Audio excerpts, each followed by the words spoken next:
صدای خوب همین سرودک بخشیدن شما از نام یکه حبیب برای شعر نر اندربک امام و مردم سنت پترزبورگ زنده باشین. سرود موافق طلب.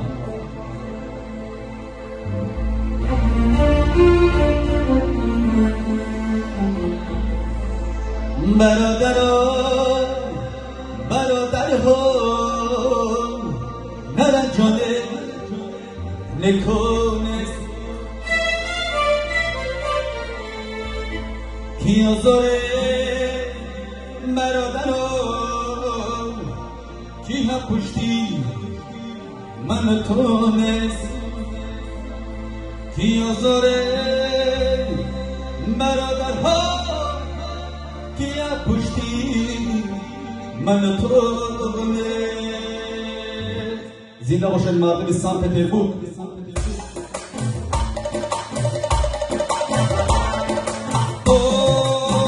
وطن بسوزد و من دخل شد نباشم خدا کنم بمیرم وطن فروش نباشم. وطن بسوزد و من دخل شد نباشم خدا کنم بمیرم وطن فروش نباشم.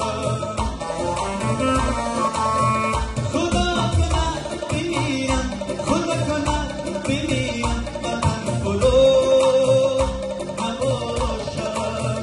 خدا کنم بمیرم خدا کنم بمیرم وطن فروش نباشم.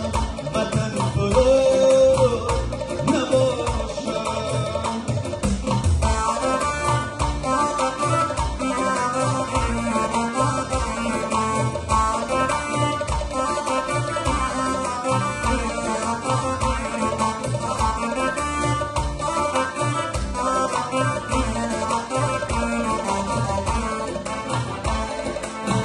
نفس نگستن شهی غریبی میگشت و خارز و ملکی غریبی وطن پشت و پناه هست برادر گدای در مکان شهی غریبی وطن پشت و پناه هست برادر گدای در مکان شهی غریبی.